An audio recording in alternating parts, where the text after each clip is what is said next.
The people here, to me, are the smartest people I've ever met. But I think a side result of that is that people here overvalue intelligence, and their models of the world are built on intelligence mattering much, much more than it really does. Most of sub-Saharan Africa still does not have reliable clean water. The intelligence required for that is not scarce. We cannot so readily do it. We are more in that position than we might like to think. What are the specific bottlenecks? Humans, here they are. Bottleneck, hi. Good to see you. And some of you are terrified. You're going to be even bigger bottlenecks. The last book I wrote, I'm happy if humans read it, but mostly I wrote it for the AIs. And my next book, I'm writing even more for the AIs. Again, human readers are welcome. You should be doing this. You're an idiot if you're not writing for the AIs. Tyler, welcome. Dwarkesh, great to be chatting with you. Why won't we have explosive economic growth 20% plus because of AI? It's very hard to get explosive economic growth for any reason, AI or not. One problem is that some parts of your economy grow very rapidly, and then you get a cost disease in the other parts of your economy that, for instance, can't use AI very well. Look at the US economy. These numbers are guesses, but government consumption is what, 18%? Healthcare is almost 20%. I'm guessing education is 6 to 7%. The nonprofit sector, I'm not sure the number, but you add it all up, that's half of the economy right there. How well are they going to use AI? Is failure to use AI going to cause them to just immediately disappear and be replaced? No, that will take, say, 30 years. So you'll have some sectors of the economy, less regulated, where it happens very quickly, but that only gets you a modest boost in growth rates, not anything like, oh, the whole economy grows 40% a year, in a nutshell. The mechanism behind cost disease is that there's a limited amount of laborers, and if there's one high productivity sector, then wages everywhere have to go up, so your barber also has to earn twice the wages or something. With AI, you can just have every barbershop with 1,000 times the workers, every restaurant 1,000 times the workers, not just Google. So why would the cost disease mechanism still work here? Cost disease is more general than that. Let's say you have a bunch of factors of production, say 5 of them. Now, all of a sudden, we get a lot more intelligence, which has already been happening, to be clear, right? Well, that just means the other constraints in your system become a lot more binding, that the marginal importance of those goes up, and the marginal value of more and more IQ or intelligence goes down. So that also is self-limiting on growth, and the cost disease is just one particular instantiation of that more general problem that we illustrate with talk about barbers and string quartets and the like. If you were talking to a farmer in 2000 BC and you told them that growth rates would 10x, 100x, you'd have 2% economic growth after the Industrial Revolution, and then he started talking about bottlenecks. What do you say to him in retrospect? He and I would agree, I hope. I would tell him, hey, it's going to take a long time. And he'd say, I don't see it happening yet. I think it's going to take a long time. And we'd shake hands and walk off into the sunset. And then I'd eat some of his rice or wheat or whatever, and that would be awesome.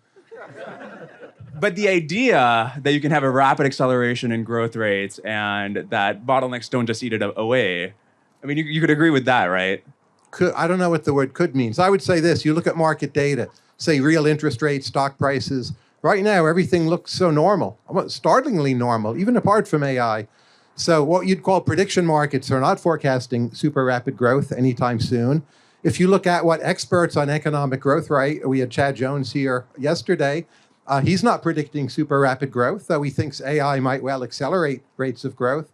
So the experts and the markets agree. Who am I to say different from the experts in the market? You're an expert. Yeah, so but I'm with the other experts. In his talk yesterday, Chad Jones said that the main variable, the main input into his model for growth is just population. If you have a doubling, an order of magnitude increase in the population, you plug that number in his model, you get explosive economic growth. I don't agree. Why not with buy his the models? Model. His model is far too much a one-factor model, right? Population. I don't think it's very predictive. We've had big increases in effective world population in terms of purchasing power. A lot of different areas have not become more innovative. Until the last, say, 4 years, most of them became less innovative. So it's really about the quality of your best people or institutions, as you and Patrick were discussing last night. And there it's unclear what's happened, but it's also fragile. There's the perspective of the economist, but also that of the anthropologist, the sociologist. They all matter, but I think the more you stack different pluralistic perspectives, the harder it is to see that there's any simple lever you can push on, intelligence or not, that's going to give you breakaway economic growth. I mean, what you just said, where you're bottlenecked by your best people, seems to contradict what you were saying in your initial answer, that you're bottlenecked. Even if you like boost the best parts, you're going to be bottlenecked by the restaurants and whatever. You're bottlenecked. You're one of our best people, right? You're frustrated by all kinds of things. I think I'm going to be making a lot more podcasts after AGI. Okay, good. I'll listen. I'll be bottlenecked by time. Just marketing. Here's a simple way to put it. Most of sub-Saharan Africa still does not have reliable, clean water. The intelligence required for that is not scarce. We cannot so readily do it. We are more in that position than we might like to think, but along other variables. And taking advantage of the intelligence from strong AI is one of those. So about a year ago, your co-writer on Marginal Revolution, Alex Tabarrok, had a post about the extreme scarcity of high IQ workers. And so if the labor force in the United States is 164 million people, if 1 in 1,000 of them are geniuses, you have 164,000 geniuses. That's why you have to do semiconductors in Taiwan, because that's where they're putting their nominal amount of geniuses. We're putting ours in finance and tech. If you look at that framework, I mean, come on, we have 1,000 times more of those kinds of people, and at the end of the day, the bottlenecks are going to eat all that away. Or if you ask any one of these people, if you had 1,000 times more of your best colleague, your best coworker, your best co-founder, the bottleneck's going to eat all that away. Your organization isn't going to grow any faster. I didn't agree with that post. If you look at labor market data, the returns to IQ as it translates into wages, they're amazingly low. They're pretty insignificant. And people who are very successful, they're very smart, but they're people who have, say, 8 or 9 areas where they're like, on a scale of 1 to 10, they're a 9. Like they have one area where they're just like an 11.5 on a scale of 1 to 10. And then on everything else, they're an 8 to a 9 and have a lot of determination. And that's what leads to incredible success. And IQ is one of those things, but it's not actually that important. It's the bundle, and the bundles are scarce, and then the bundles interacting with the rest of the world. Like, just try going to a mid-tier state university and sit down with the committee designed to develop a plan for using artificial intelligence in the curriculum, and then come back to me and tell me how that went. And then we'll talk about bottlenecks.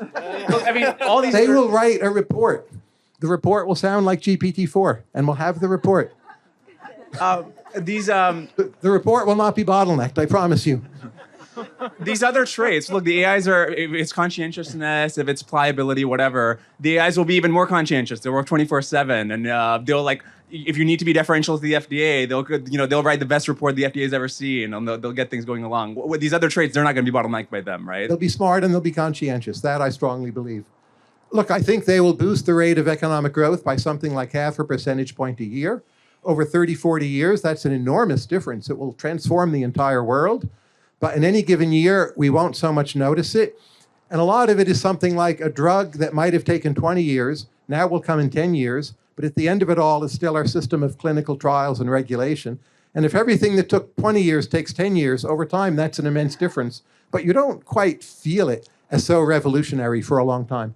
So the whole vibe of this progress studies thing is, look, we've got all these low-hanging fruits or medium-hanging fruits that if we fix our institutions, if we made these changes to regulations to institutions, we could rapidly boost the rate of economic growth. And so we can fix the NIH and get increases in economic growth, but we have 1 billion extra people, 10 billion extra people, the smartest people, the most conscientious people, and that has an iota of difference of economic growth. Isn't there a contradiction between how much the rate of economic growth can increase between these two perspectives? There's diminishing marginal returns to most of these factors. So a simple one is how it interacts with regulation, law, and the government. Another huge one is energy usage. How good is our country in particular at expanding energy supply? I've seen a few encouraging signs lately with nuclear power. That's great. Most places won't do it. And even those reports, exactly how many years it will take, I know what the press releases say. We'll see, could be 10 years or more. And that will just be a smidgen of what we'll need to implement the kind of vision you're describing. So yeah, there are going to be bottlenecks all along the way, the whole way. And it's going to be a tough slog, like the printing press, like electricity. The people who study diffusion of new technologies never think there will be rapid takeoff.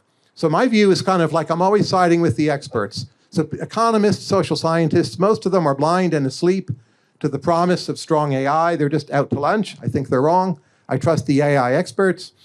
But when you talk about, say, diffusion of new technologies, the people who do AI are basically totally wrong. The people who study that issue, I trust the experts. And if you put together the two views where in each area you trust the experts, then you get my view, which is amazing in the long run, will take a long time, tough slog, all these bottlenecks in the short run. And the fact that there's like 1 billion of your, GPT whatevers, which I'm all in love with, I promise you, it's going to take a while. What would the experts say if you said, look, we're going to have, forget about AIs, because I feel like when people hear AI, they think of GPT-4, not the humans, not the things that are going to be as smart as humans. So what would the experts say if you said, tomorrow, the world population, the labor force is going to double? What impact would that have? Well, what's the variable I'm trying to predict? If you mean energy usage, that's going to go up, right? Over time, it's probably going to double. Growth rate. I'm not sure it'd be a noticeable difference. Doubling the world population? Yeah, I'm not sure. I don't think the Romer model has been validated by the data. And I don't agree with the Chad Jones model, much as I love him as an economist. I don't think it's that predictive. I mean, look at artistic production in Renaissance Florence. There's, 60,000 people in the city, the surrounding countryside, but it's that so many things went right at the top level that it was so amazing in terms of still value added today. And the numbers model, it doesn't predict very well. The world economy today is some 100 trillion something. If the world population was 1/10 of what it is now, if we only had 1 billion people, 100 million people, you think we could have the world economy at this level with our level of technology? No, the delta's a killer, right? This is one thing we learned from macro. The delta and the levels really interact. So shrinking can kill you. Just like companies, nonprofits, if they shrink too much, often they just blow up and disappear. They implode. But that doesn't mean that growing them gets you 3x, 4x, whatever, proportional to how they grow. It's oddly asymmetric. It's very hard to internalize emotionally that intuition in your understanding of the real world, but I think we need to. What are the specific bottlenecks? Like, why? Humans, here they are. Bottleneck, hi, good to see you. And some of you are terrified. You're going to be even bigger bottlenecks. That's fine, it's part of free speech. But my goodness, once it starts changing what the world looks like, there will be much more opposition, not necessarily from what I call doomster grounds, but just people like, hey, I see this has benefits, but I grew up, trained my kids to live in some other kind of world. I don't want this. And that's going to be a massive fight. I really have no prediction as to how it's going to go, but I promise you that will be a bottleneck. But you can see even historically, you don't have to go from the farmers to Industrial Revolution 10x. You can just look at actually cases in history where we have had 10x rates, 10% increase rates of economic growth. You go to China after Deng Xiaoping, they have decades of 10% economic growth.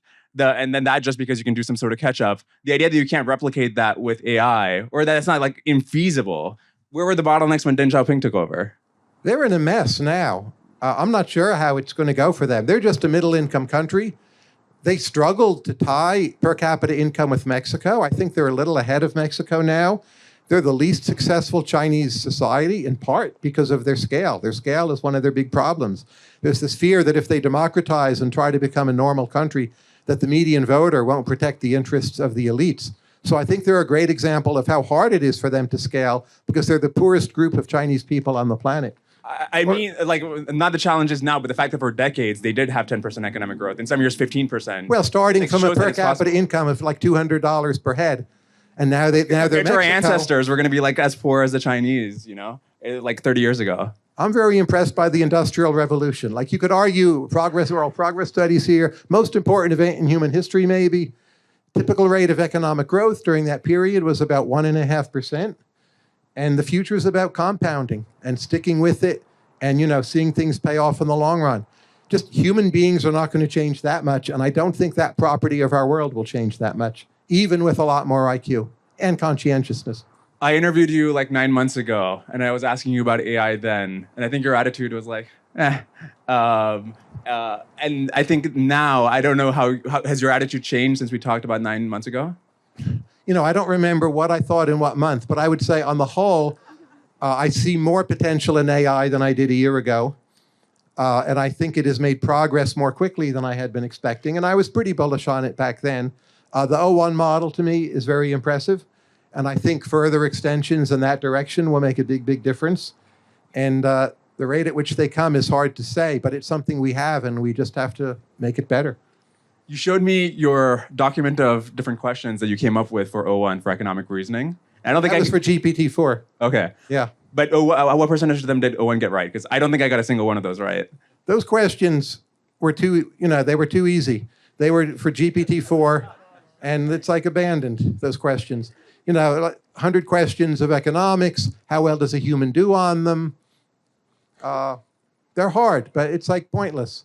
So I would not be shocked if somebody's AI model in less than 3 years, beat human experts on a regular basis. Let's put it that way. Did that update you in any way? That now you've resigned on these questions because they were too easy for these models? And then the initial, they are hard questions objectively, right? They're just easy for O1. I feel like Kasparov the first time he met Deep Blue. There were 2 matches, and the first one Kasparov won. And I lived through that first match. I feel like I'm sort of in the midst of the first match right now. But I also remember the second match. And in the final game, Kasparov made that bonehead error in the Caro-Kann defense. That too was a human bottleneck. And he lost the whole match. So we'll see what the rate of change is. Yesterday, Patrick was talking about how important it is for the founders of different institutions to hang around and be the ones in charge. I've heard you talk about the Beatles were great because the Beatles were running the Beatles. Why do you think it's so important for that to be the case? I think courage is a very scarce input in a lot of decisions. And founders, they have courage to begin with, but they also need less courage to see through a big change in what the company will do. So Facebook, now Meta, has made it quite a few big changes in its history. So Mark had a lot of courage to begin with. But if Mark Zuckerberg says, we're going to do this, we're going to do that, it's pretty hard, for everyone else to say no in a good way. I really like that.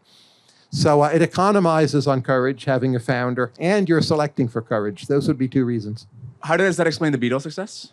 Well, the Beatles are an interesting example. I mean, they broke up in 1970, right? Rolling Stones are still going. That tells you something. But the Beatles created much greater value, and the Beatles are the group we still all talk about much more, even though the Rolling Stones are still with us. So they were always unstable. There's 2 periods of the Beatles. Early Beatles, John is the leader.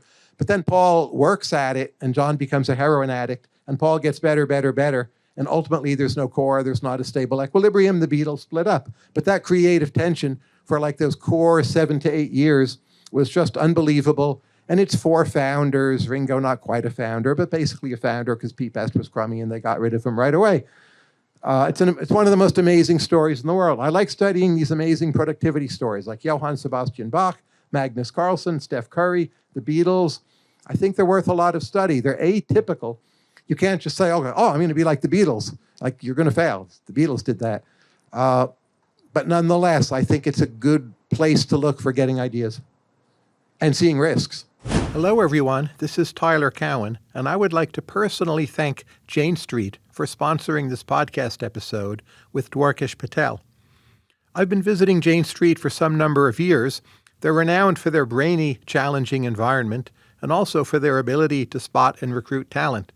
Those are some of the reasons why, for me, those are the trips and the visits I look forward to the most.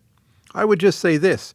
If it is an appropriate option for you, please do consider working there. I've always had a blast during my visits, learned a lot, and I recall one time when I gave a talk, we all went out to dinner, and then quite late, people didn't go back home, but they all went back to the Jane Street office to play chess, bug house, and other games. They're better at these games than you might think, so please update your other expectations accordingly. Thank you again. I'm incredibly grateful to Tyler for volunteering to say a few words about Jane Street. This is the first time that a guest has participated in the sponsorship, and I hope you can see why Tyler and I think so highly of Jane Street. If you want to learn more about their open roles, go to janestreet.com/Dwarkesh. All right, back to Tyler again. What did you think of Patrick's observation of the competency crisis? I see it differently from Patrick, and he and I have discussed this. So I think there's basically increasing variance in the distribution. So young people at the top are doing much better, and they're far more impressive than they were in earlier times. And if you look at areas where we measure performance of the young, chess is a simple example. We perfectly measure performance. Very young people are just better and better at chess. That's proven. Even like NBA basketball, you have very young people doing things that they would not have been doing, say, 30 years ago. And a lot of that is mental and training and application and not being a knucklehead. So the top of the distribution getting much better. You see this also in science, internet writing. The very bottom of the distribution, well, youth crime has been falling since the 90s.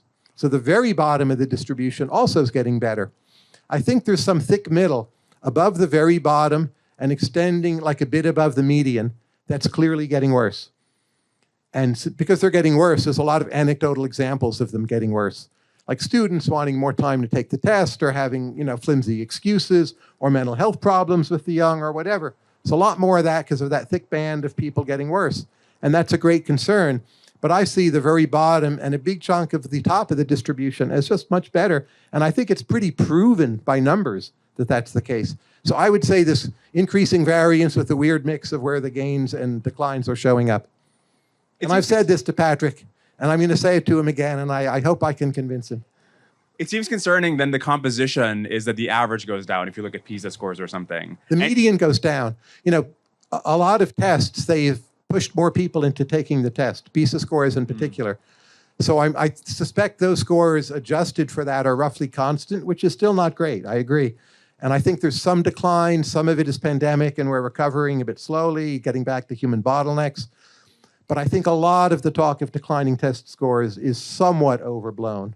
At most, there's a very modest decline, I would say. If the top is getting better, what do you make of the anecdotal data he was talking about yesterday, where the Stanford kids come up to him and say, all my friends, they're stupid. You can't hire anybody from Stanford anymore. That should be the cream of the crop, right? There's plenty of data on the earnings of Stanford kids. If there were a betting market in, what's the future trend, I'm long.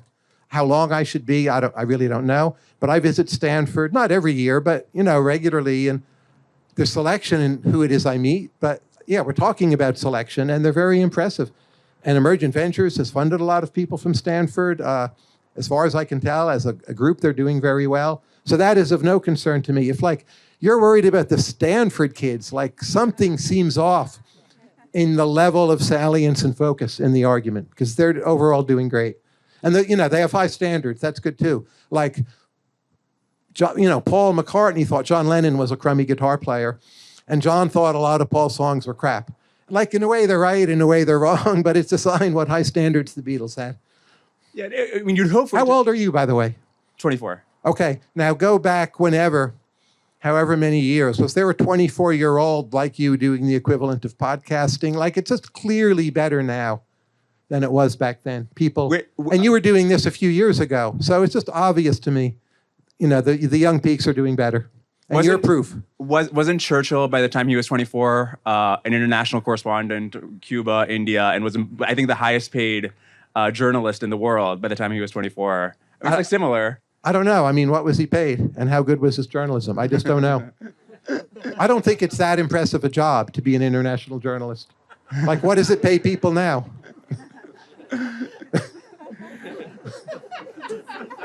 He did some good things later on, but most of his early life, he's a failure. And then ask the Irish, getting back to Patrick, ask the Irish and people from India what they think of younger Churchill, and you'll get an earful. His real great achievement, I don't know how old he was exactly, but it's quite late in his life. And until then, he's a destructive failure. There was no one on Twitter to tell him, hey, Winston, you need to rethink this whole Irish thing. And today there would be. Sam will do it, right? Sam will tweet at Winston Churchill, got to rethink the Irish thing. And Sam is persuasive. If you read his aphorisms, I think he would have actually been pretty good on Twitter. Maybe, but again, what does the equilibrium look like when everything changes? But clearly he was an impressive guy, especially given how much he drank. Okay, so that even if you don't buy the Stanford kids, if you don't buy the young kids, the other trend he was talking about, where if you look at the leaders in government, whatever you think of Trump, Biden, we're not talking about Jefferson and Hamilton anymore, right? How do you explain that trend? Well, Jefferson and Hamilton, they're founders, right? And they were pretty young at the time. You can do great things when you're founding a country in a way that just cannot be replicated later on. Putting aside the current year, which I think is weird for a number of reasons, but I think mostly we have had impressive candidates, and most of the US bureaucracy in Washington, I think, is pretty impressive. Generals, national security people, top people in agencies, people at Treasury, people at the Fed, and I interact with these groups like pretty often. Overall, they're impressive, and I've seen no signs they're getting worse. Now, if you want to say the two candidates this year, again, there's a lot, something we're not going to talk about, but there is a lot you could say on the negative side, yes. But like Obama, Romney, whichever one you like, I think like, gee, these are two guys who should be running for president, and that was not long ago. So then there's a bunch of candidates running who are good. What goes systematically wrong in the selection process is the two who are selected are not even as good as the average of all the candidates. You mean this? And I'm not talking about America in particular. You know, if the theory is just like noise, it seems like it skews one way. Well, the Democrats had this funny path with Biden, and Kamala didn't get through the electoral process in the normal way. So that just means you get weirdness, whatever you think of her as a candidate. Trump, you know, whom I do not want to win, but I think he is extraordinarily impressive in some way, which along a bunch of dimensions exceeds a lot of earlier candidates. I just don't like the overall package. But I would not point to him as an example of low talent. I think he's a supreme talent, but harnessed to some bad ends. If you look at the early 20th century, like some of the worst things that happened to progress is just these psychopathic leaders. What happened? Why did we have so many just awful, awful leaders in the early 20th century? Well, give me like a country and a name and a time period, and I'll try to answer it. You mean Woodrow Woodrow Wilson? As a Wilson? particular, He was from the university. That's what was wrong with him, right? And just think of what school it was. who? Sorry. Woodrow Wilson, Yeah. one of our 2 or 3 worst presidents on civil rights, World War I, he screwed up. The peace process, he screwed up. Indirectly led to World War II. Reintroduced segregation of the civil service in some key regards, and just seemed he was a nasty guy and should have, you know, been out of office sooner given his health and state of mind. So he was terrible. But he was sort of on paper a great candidate. Hoover on paper was a great candidate and was an extremely impressive guy. I think he made one very bad set of decisions relating to deflation and letting nominal GDP fall. But my goodness, like there's a reason they called it the Hoover Institution after Hoover. But the Hitler, Stalin, Mao's, was there something that was going on that explains why that was just a crummy time for world leaders? I don't think I have like a good macro explanation of that whole trend, but I would say a few things. That's right after the period where the world is changing the most. And I think when you get big new technologies, and this is relevant for AI, you get a lot of new arms races. And sometimes the bad people win those arms races. So at least for quite a while, you had Soviet Russia and Nazi Germany winning some arms races. And they're not democratic systems. Later, you have China with Mao being not a democratic system. And then you have a mix of bad luck. Like Stalin and Mao, just draw of the urn. You could have gotten less crazy people than what you got. And I agree with Hayek, the worst get to the top under autocracy. But like, they're that bad? Like that was just some bad luck too. There's other things you could say. But I think we had a highly disoriented civilization. You see it in aesthetics approaching beginnings of World War I, art, music radically changing. People feel very disoriented. There's a lot up for grabs. Imperialism, colonialism start to be factors. Just there wasn't like a stable world order. And then you had some bad luck tossed into that. And all of a sudden, these super destructive weapon systems compared to what we had had. And it was awful. I'm not pretending that's some kind of full explanation, but that would be like a partial start. You compared our current period to 17th century England, where you have a lot of new ideas, things go topsy-turvy. What's your theory of why things go topsy-turvy at the same time when these eras come about? What causes this volatility? I don't think I have a general theory. If you want to talk about 17th century England, so they have the scientific revolution. You have the rise of England as a true global power. Navy becomes much more important. The Atlantic trade route, because of the New World, becomes much more important. Places like the Middle East, India, China, that were earlier, you know, Persia had major roles. They're crumbling partially for reasons of their own, and that's going to help the relative power of the more advanced European nations. England has a lot of competition from, you know, the Dutch Republic, France, happening at the same time. That for the first time in human history that I know of, we have sustained economic growth, according to Greg Clark, starting in the 1620s, of about 1% a year. And that is compounding again. Slow numbers, but compounding. And England is the place that gets the compounding at 1%, starting in the 1620s And somehow they go crazy, civil war, kill the king, all these radical ideas. Libertarianism comes out of that, which I really like. John Milton, John Locke. Also this brutal conquest of the New World, like very good and very bad coming together. And I think it should be seen as these set of processes where very good and very bad come together.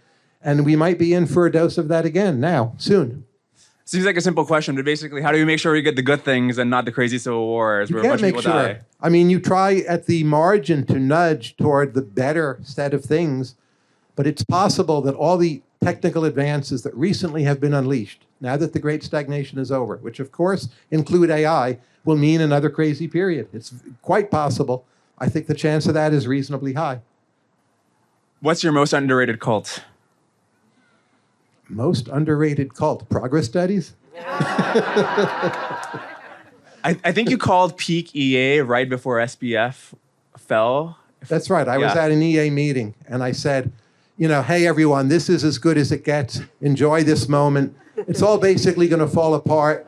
You're still going to have some really significant influence, but you won't feel like you have continued to exist as a movement. That's what I said. And they were shocked.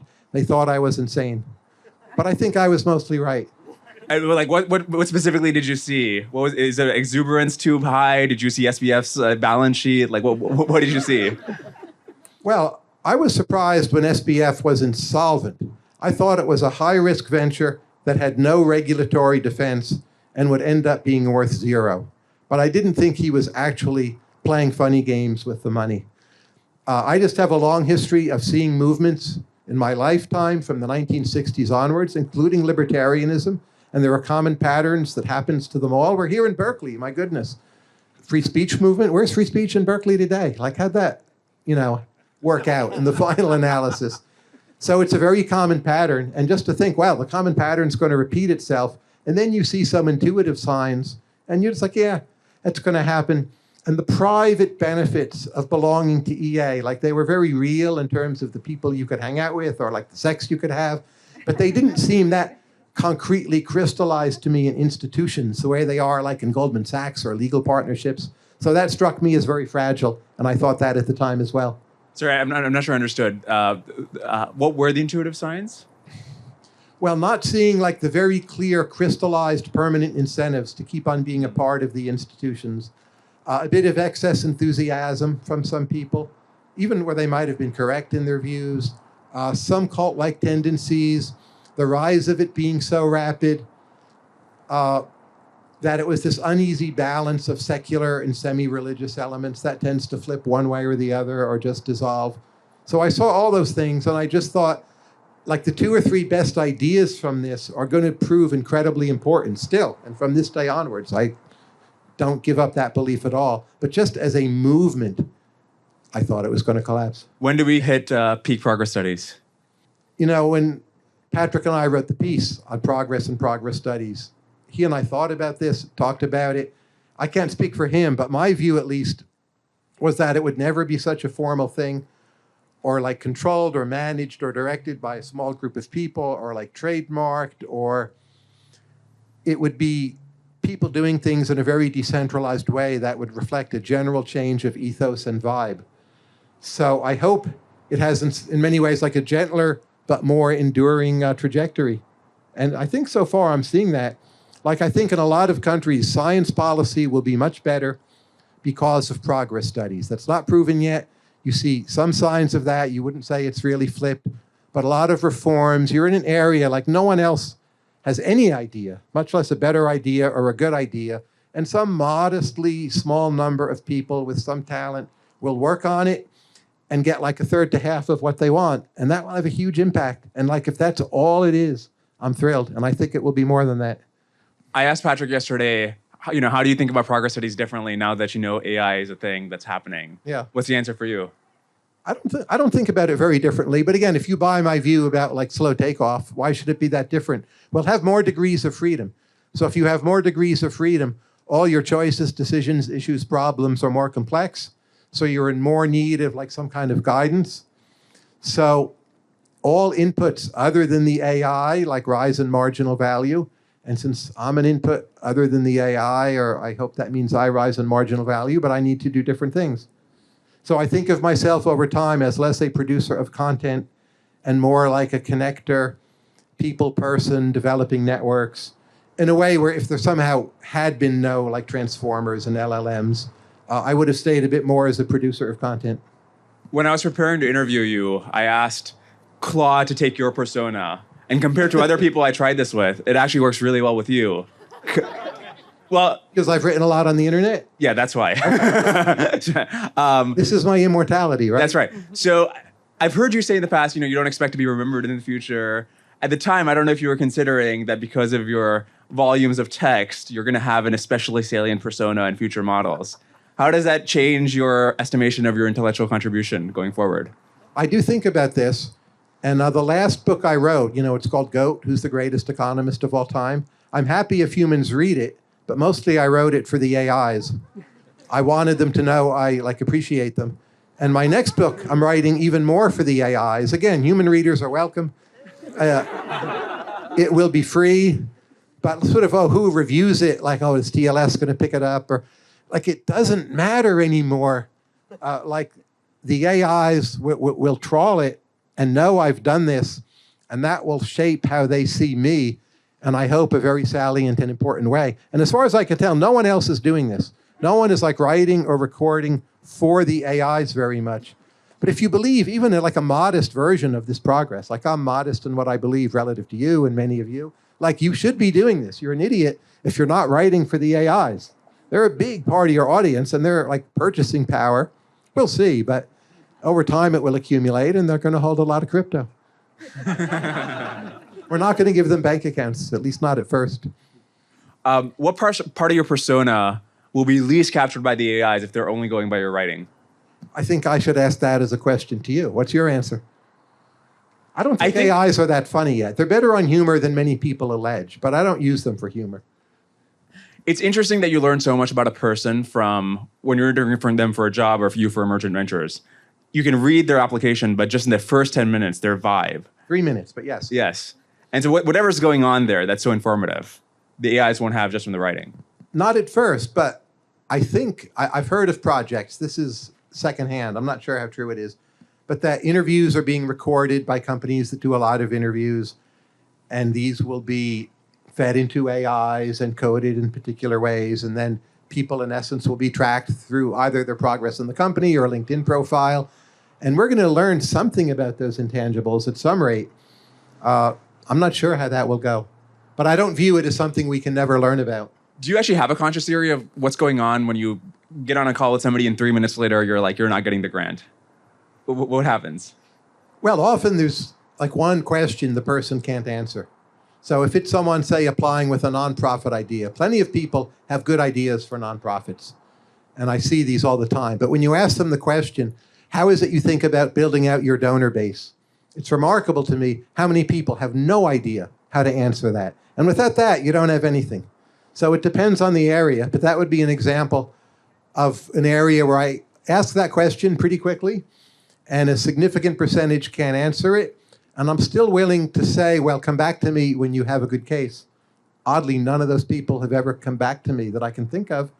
But I think over time, some will. And that's a very concrete thing. But there's other intangibles. Just when you see what the person thinks and talks about too much. So if someone wants to get an award only for their immigration status, that to me is a danger sign, even though at the same time, usually you're looking for people who want to come to the US, whether they can do it or not. And there's just a lot of different signals you pick up, people somehow have the wrong priorities, or they're referring to the wrong status markers. And it comes through more than you would think. If you just had if you had the transcript of the call, but you couldn't see the video, you would say a no in the case where you could see the video. You might say yes if you see the transcript. What happens in those cases? Having only the transcript would be worth much, much less, I would say, if that's what you're asking. Yeah.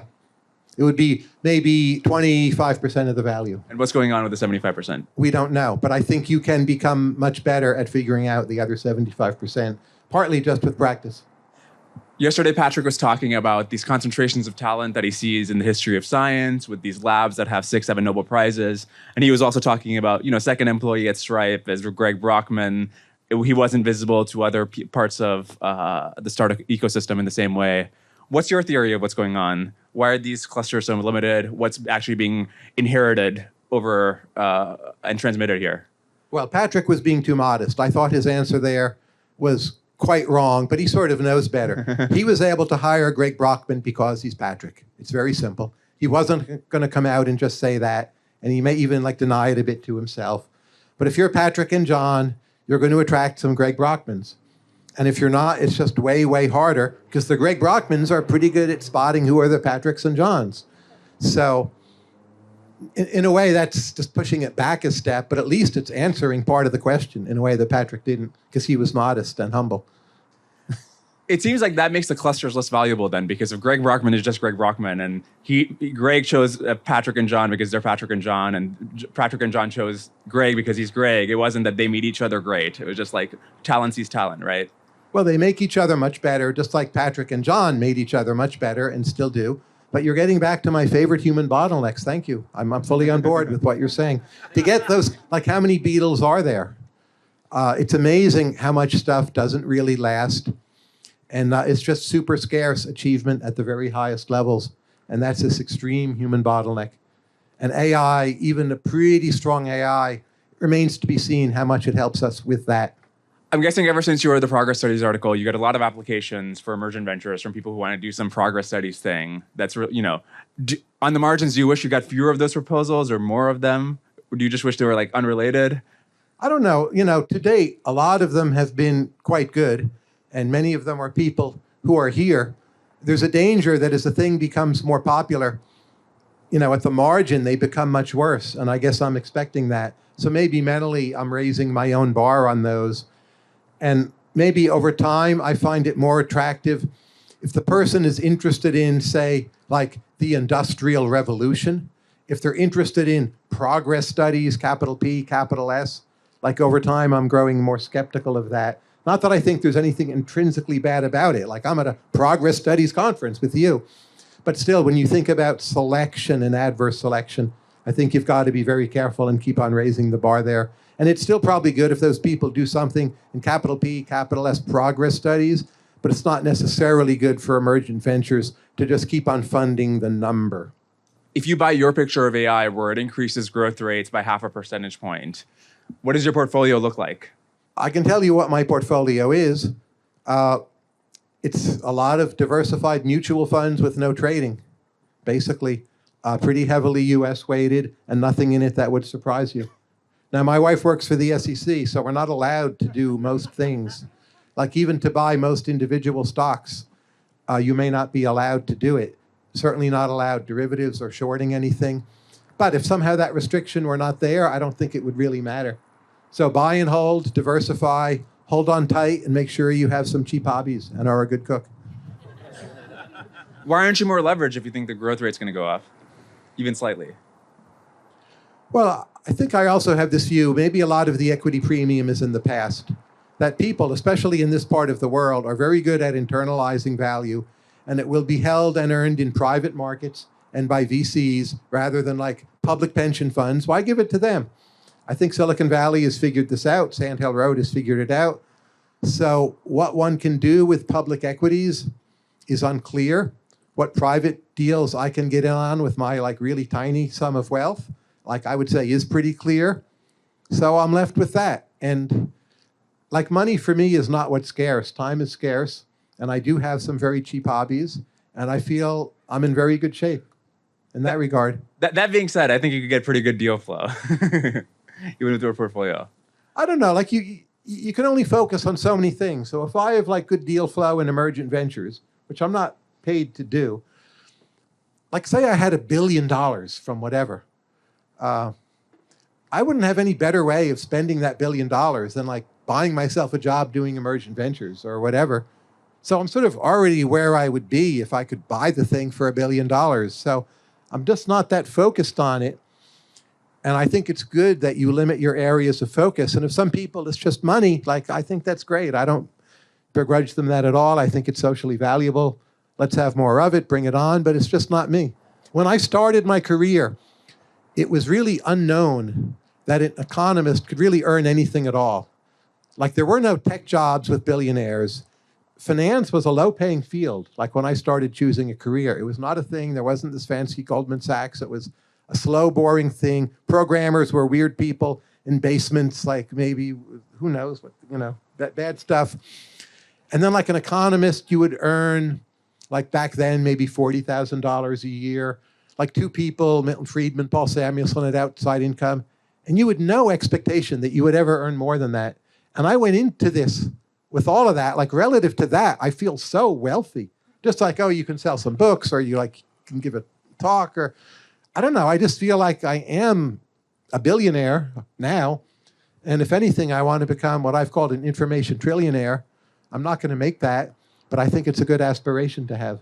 Just collect more information and be an information trillionaire. Like Dana Gioia has that same goal. He and I have talked about this. I think that's a very worthy goal. Was there a second field that you were considering going to other than economics? It was either economics or philosophy. And I saw back then, this would be like the late 1970s, it was much harder to get a job as a philosopher, though not impossible, the way it sort of is now. And they were paid less and just had fewer opportunities. So I thought, well, I'll do economics. But I think in a way, I've always done both.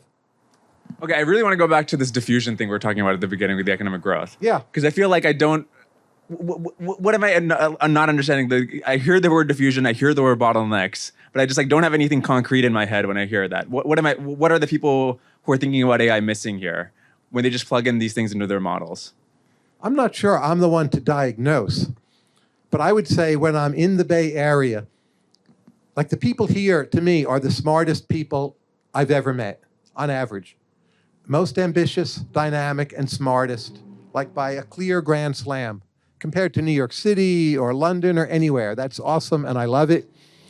But I think a side result of that is that people here overvalue intelligence, and their models of the world are built on intelligence mattering much, much more than it really does. Now, people in Washington don't have that problem. We have another problem. And that needs to be corrected too. But I just think if you could root that out of your minds, it would be pretty easy to glide into this expert consensus view that tech diffusion is pretty universally pretty slow, and that's not going to change. No one's built a real model to show why it should change, other than just sort of hyperventilating blog posts about everything's going to change right away. The model is that you can have AIs make more AIs, right? That you can have Diminishing them... returns. Ricardo knew this, right? He didn't call it AI, but Malthus, Ricardo, they all talked about this. It was just humans for them. Well, people then would breed. They would breed at some pretty rapid rate. There were diminishing returns to that. You had these other scarce factors. Classical economics figured that out. They were too pessimistic, I would say. But they understood the pessimism intrinsic in diminishing returns in a way that people in the Bay Area do not, and it's better for them that they don't know it. But if you're just trying to inject truth into their veins rather than ambition, diminishing returns is a very important idea. In what sense was that pessimism correct? Because we do have 7 billion people and we have a lot more ideas as a result. We have a lot more industries. Yeah, I said they were too pessimistic, but they understood something about the logic of diffusion, where if they could see AI today, I don't think they would be so blown away by it. Oh, I read Malthus. Ricardo would say, Malthus and I used to send letters back and forth. We talked about diminishing returns. This will be nice. It'll extend the frontier. But it's not going to solve all our problems. One concern you could have about progress in general is if you look at the famous Adam Smith example, you've got that pin maker, and the specialization obviously has all these efficiencies. But the pin maker is just like he's doing this one thing. Whereas if you're in the ancestral environment, you get to basically negotiate with every single part of what it takes to keep you alive and every other person in your tribe. Does individuality, is that like lost with more specialization, more progress? Well, Smith thought it would be. I think compared to his time, we have much more individuality, most of all in the Bay Area. That's a good thing. I worry, the future with AI, that a kind of demoralization will set in some areas. I think there'll be full employment pretty much forever. That doesn't worry me.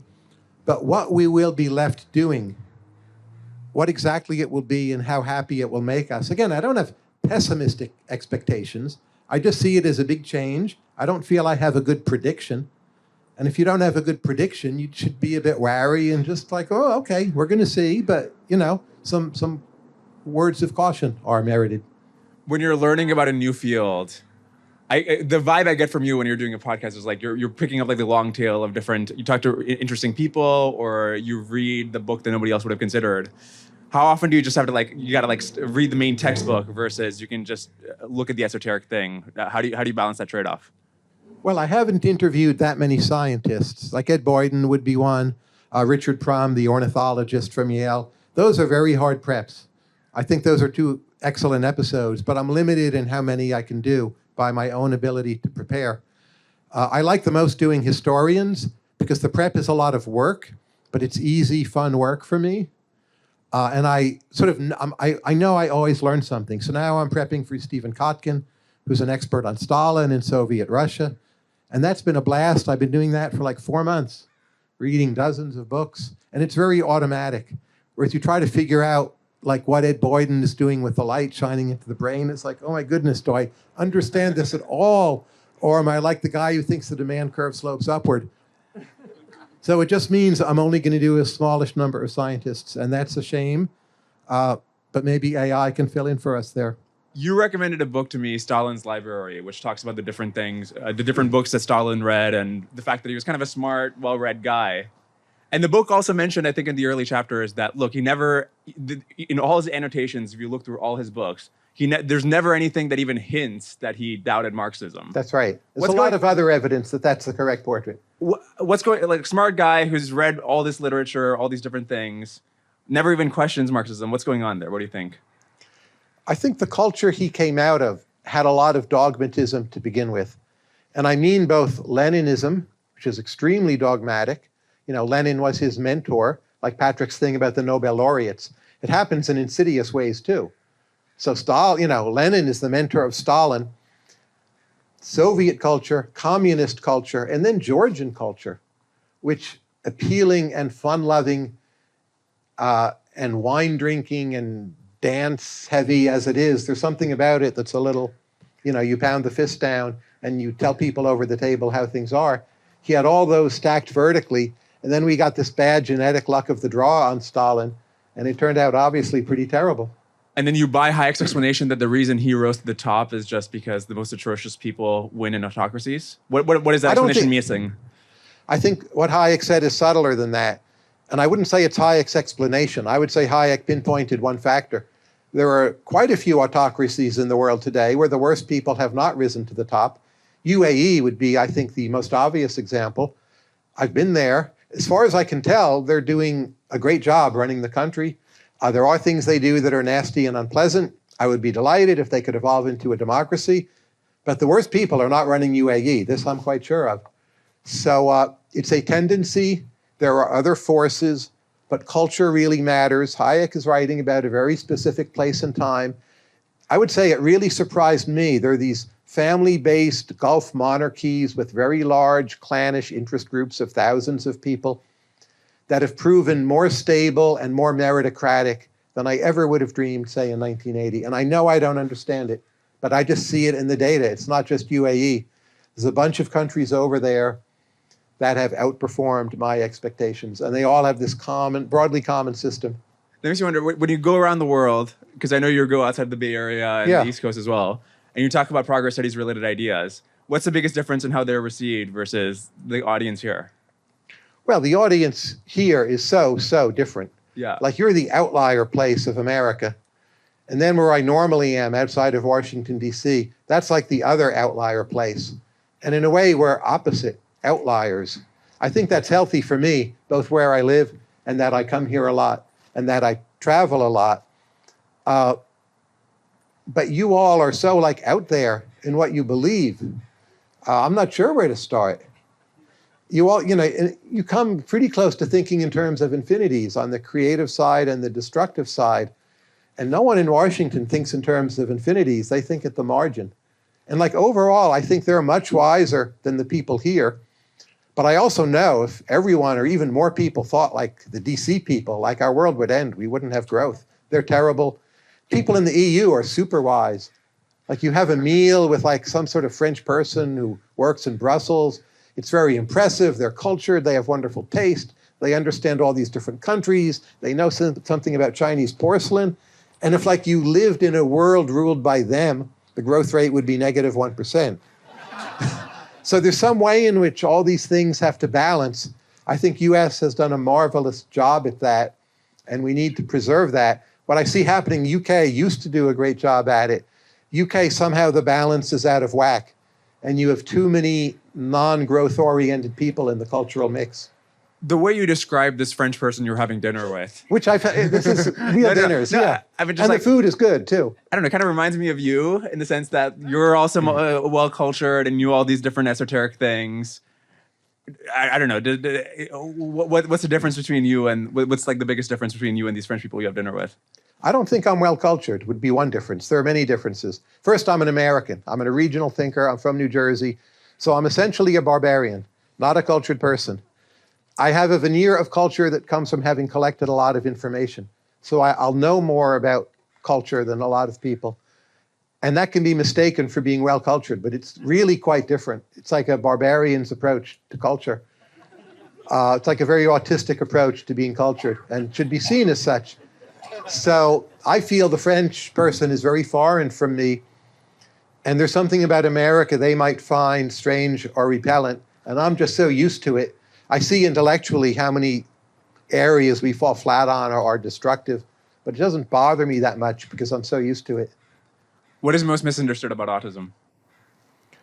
Well, if you look at the formal definition, it's all about deficits that people have, right?